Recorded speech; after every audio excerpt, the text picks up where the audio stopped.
1973年，苏联政府在乌克兰中部建立了一座新城，政府十分重视这座城市的建设，铁路、公路、运河、住宅楼、学校、医院、游乐场，各种配套设施一应俱全。甚至苏联最高领导人勃列日涅夫都亲自为道路做规划。政府还计划要建成高级酒店、电影院和文化宫。要知道，当时全苏联也只有不超过20家文化宫。这座城市是按照全国最高规格建造的，居民们畅想着未来的美好生活，无数的人梦想着搬往那里定居。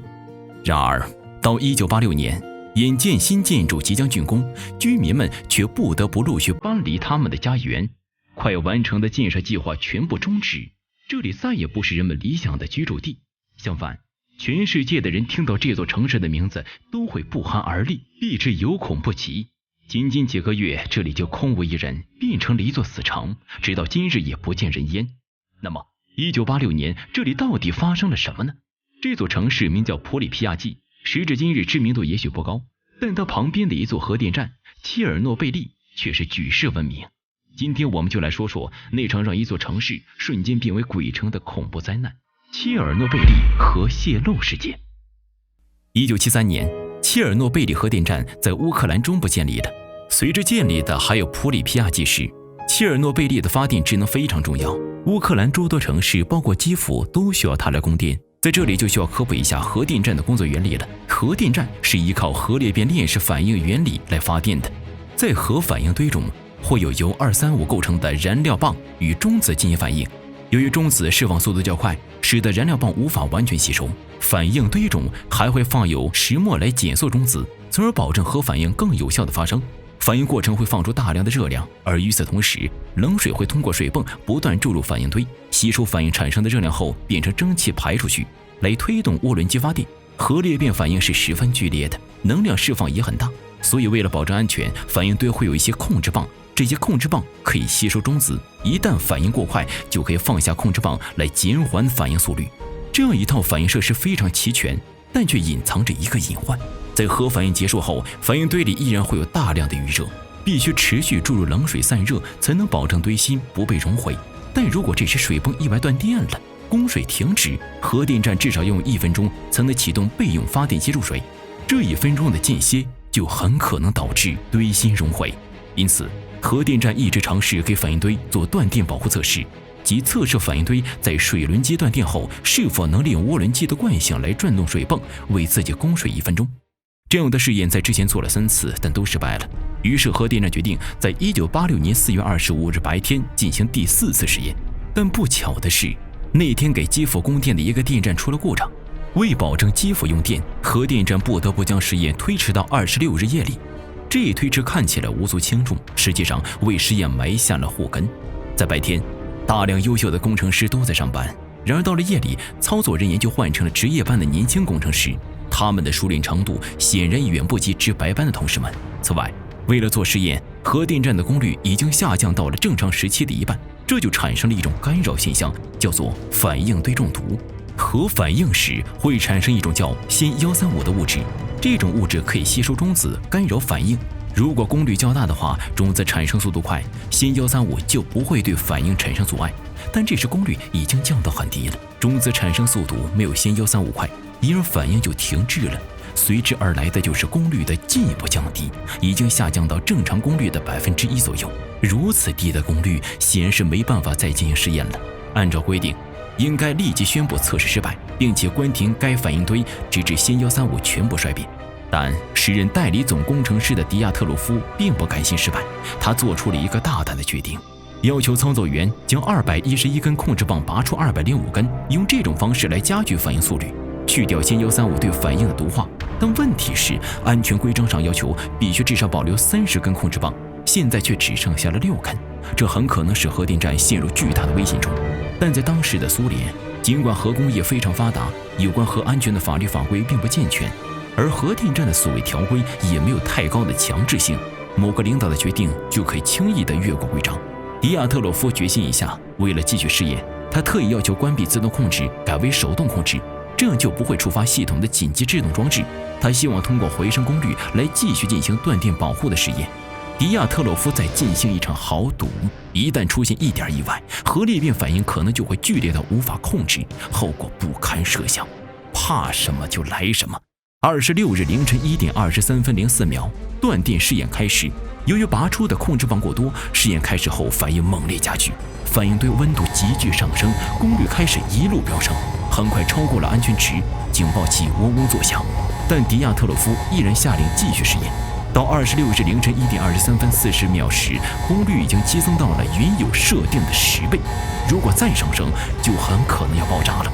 操作人员意识到事态不对，迅速按下了紧急停机按钮。被拔出的205根控制棒随即落下，准备插入反应堆中，强行终止试验。本来大家以为控制棒落下，危机就结束了，但就在此时，意外发生了。每个控制棒的底部都带有一块用来促进反应的石墨。本来这个设计是为了在控制棒拔出时加快反应的，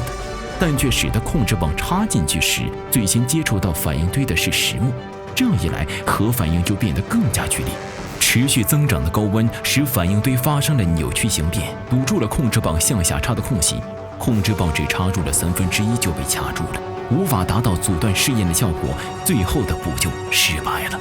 7秒后，持续上升到2000度的高温终于将堆芯熔毁了，热量开始急剧向外释放。猛烈的蒸汽爆炸瞬间将重达1400吨的反应堆顶盖抛向高空，紧接着反应堆里的物质也被这巨大的动能喷上云霄。汹涌的热流接触到空气中的氧气后立即爆燃，火苗蹿上空中达200英尺，熊熊燃烧的烈火刹那间就吞没了周围的一切设施，倒塌的设备不断地向外喷射着电火花，惨烈的现场直如人间炼狱。在核反应堆的正中，一束幽蓝色的光芒直冲入云层上千米，携带着8吨多重的高放射性的反应窝碎屑在空中四散飞溅，剧烈的核辐射将云层都染成了赤红色。这些被核辐射污染的云朵将在未来数周甚至数月间随风飘走，把污染带到整个乌克兰、白俄罗斯，再覆盖到波罗的海，一路向西，直至整个欧洲。这次爆炸产生的核辐射究竟有多可怕呢？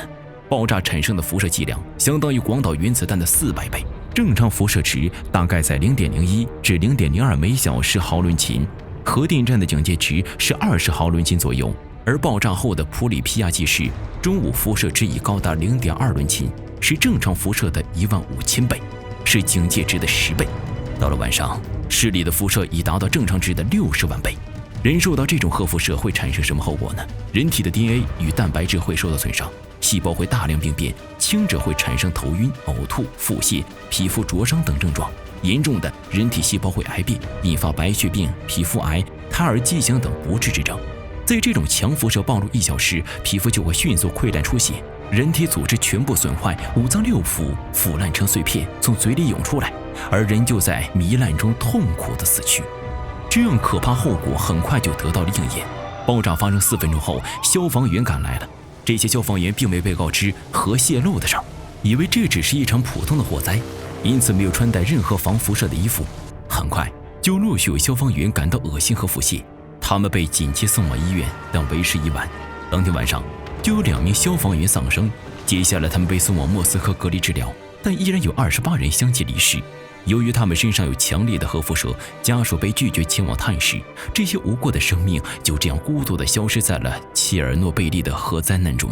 第二天早上，一位坐着直升机的摄影师来到事故现场，想拍摄几张照片，但由于强烈的核辐射，相机灵镜已经被烧毁了，洗出来的照片也带有大量的白色斑点。按理说，核辐射如此严重，当地政府应该立即将事情上报中央，并且马上疏散附近居民。但奇怪的是，事故发生6小时后，当局竟然毫无作为。新闻媒体、政府通告都丝毫未提及这次灾难，大部分人还都被蒙在鼓里，甚至连时任苏联最高领导人戈尔巴乔夫也只是在次日早上9点接到能源部长的报告，说核电站发生了火灾。据他本人回忆说，递上来的报告根本没有爆炸等字眼。如此糟糕的信息透明度和低效的应急系统，使得当地居民失去了最宝贵的逃生机会。普里皮亚季市的居民依然像往常一样在街道漫步，小孩子也在外面玩耍，学校照常上课，还有的地方在举行集体婚礼。人们的生活一如既往，他们只是听说核电站夜里发生了火灾，但谁也不知道核辐射已经侵蚀了他们的身体。与此同时，远在1100公里外的瑞典福斯马克核电站工作人员发现异常放射粒子粘在了他们的衣服上。为此，瑞典政府还通过外交途径询问苏联，但却没有得到任何答复。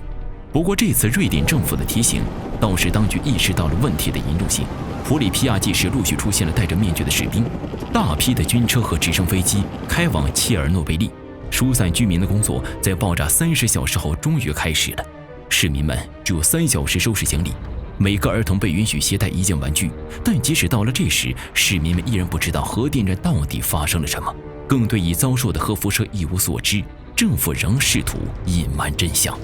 然而，纸是包不住火的，核污染物随风扩散到了欧洲各地。不光是瑞典，英国、意大利等国也都检测到了过量的放射性物质。西方政府和媒体也纷纷质疑，是不是苏联的核电站出问题了？迫于外界的压力，4月28日，苏共中央政治局召开了紧急会议，商讨如何对外公布这一消息。会议上爆发了激烈的争吵，一派认为应该对外据实公布灾难经过以及污染物剂量，提醒各国加强防备。但另一派认为，说出真相就给了西方媒体抹黑和诋毁苏联的机会。尤其当时是冷战时期，苏联不能丧失国际形象。一番争辩之后，最终会议决定以美国通报核泄漏的标准来对外公布，即只向外界透露1/3的信息。于是，在晚上9点钟，苏联的新闻节目在最后阶段用了14秒播报了下面一条警讯：切尔诺贝利核电厂发生了意外，当局已经采取行动处理问题，并为受灾者提供救援，政府已成立调查委员会。这个表述含糊不清，对于比较重要的细节如爆炸、放射性物质、个人防护措施等只字不提，典型的打官腔说套话。到4月30日，消息报又刊登了一条报道，内容也是说核电站出现事故，目前正在救援云云。政府的含糊其辞、隐瞒不报，对于生活在辐射圈内的群众将是一场大灾。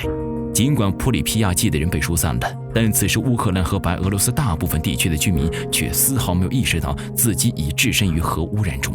5月1日，基辅照例举行了庆祝劳动节的游行，大批的群众走向街头，暴露在了8倍于正常值的辐射之中。而极为讽刺的是，已得知核泄漏消息的乌克兰领导人们早就偷偷把自己的家人送到了安全的地方。除了封锁消息外，苏联的救援也颇为不利。虽然大批的专家和军方高层来到了普里皮亚季，但他们显然也对灾难的严重性缺乏认知。有的专家甚至认为，到了5、6月份，也许核电站的其他反应堆就可以重新启用了。而实际上，直至30多年后的今天，核反应堆附近的辐射依然远超安全值，居民的救援与疏散更是搞得一团糟。离得最近的普里皮亚季是30小时后撤离的，而直到5月2日，灾难发生了1周后，核电站附近10公里的居民才开始撤离。到4日，方圆30公里的人接到了撤离令。这个范围直到今天依然是危险禁区，而那些被蒙蔽的人们竟然在这个死亡禁区里生活了1个多星期，这会给他们带来什么呢？据后来的统计，生活在强污染区域的人的癌症发病率以及胎儿畸形率是其他区域同比的9倍。无数的家庭支离破碎，无数的儿童身患残疾，无数的生命悄然消失。切尔诺贝利像噩梦一般缠绕着这些受害者们。苏联政府给人民一个说法了吗？并没有。苏联随后调查也是自相矛盾，漏洞百出。第一波的调查最后得出的结论只是操作失误，这个结果并不能令人信服。苏联随即开始了第2波调查，结果说是反应堆的设计存在漏洞。每一波的调查人员都会受到来自不同地方的游说，因而得出的结论也大不相同。不过，比起调查真相，政府似乎更热衷于推卸责任。苏联解体后，新乌克兰政府解密了一批档案，宣称是当年苏共中央下令对外封锁的消息，而当时的最高领导人戈尔巴乔夫却反驳说是乌克兰政府对他隐瞒不报。双方就这个问题争得不可开交，可谁也没有把目光投给那些最需要被关注、被关怀的人们。到了今天，再去追究谁的责任已经毫无意义。回首切尔诺贝利事件，我们可以看到前苏联的太多制度上的漏洞。冷战时期的核扩张与竞赛并没有与核的安全法律意识相同步，盲目的提高指标带来的恶果就是存在巨大隐患的设计与忽视安全的一次次违规操作。其实早在切尔诺贝利之前，苏联其他核电站也出现过泄漏，但因为危害不大，就没有引起任何重视，因而整个体系也没有更改。在如此缺乏安全性的系统下，出事是在所难免的。然而，比起核系统的缺陷，政府的撒谎与推诿更加令人愤怒。各个部门之间消息不透明，上下级之间责任不明确，出了事情想一味的掩盖，意图大事化小，小事化了。这样的恶性特征已经深深烙印在了苏联僵化的官僚体制之中。官员们只想着能够相安无事，妄想着通过隐瞒来保全自己的政治前途和所谓的苏联国际形象，全然不顾身处灾区的群众死活。于是从上到下，消息封锁，档案加密，对外敷衍。苏联整个官僚体系默契地用他们最熟知的方式来处理这一场灾难，而这些人的不作为，导致了切尔诺贝利从一个意外事故演变为一场彻头彻尾的人祸。就像《切尔诺贝利的悲鸣》一书中所说，某种程度上，切尔诺贝利是偶然发生的，但又是裙带关系、懒惰以及漠视民众的必然产物。尽管苏联政府刻意隐瞒消息，但他们却不得不想办法来解决这场灾难。由于前期的耽搁，熊熊燃烧大火并未被扑灭，而更为严重的是，第一时间赶来灭火的消防员在反应堆的地下灌满了水。想象一下，一旦反应堆的高温将炉底彻底融透，上万吨的冷水在接触到2000度熔岩时会发生什么呢？水会瞬间气化成蒸汽，在地下封闭空间内释放恐怖的巨大能量，引发可怕的2次爆炸。整个核电站连同地表都会被冲击波掀到空中，这爆炸的威力相当于近100颗广岛原子弹，届时乌克兰和白俄罗斯的大部分城市将在刹那间灰飞烟灭。2次爆炸产生的连锁反应更是难以估计，那时只怕世界末日也为之不远了。那么，苏联政府究竟能阻止这场大灾的发生吗？他们又将采取什么措施来扑灭这场大火呢？由于时间关系，咱们就放到下次更新。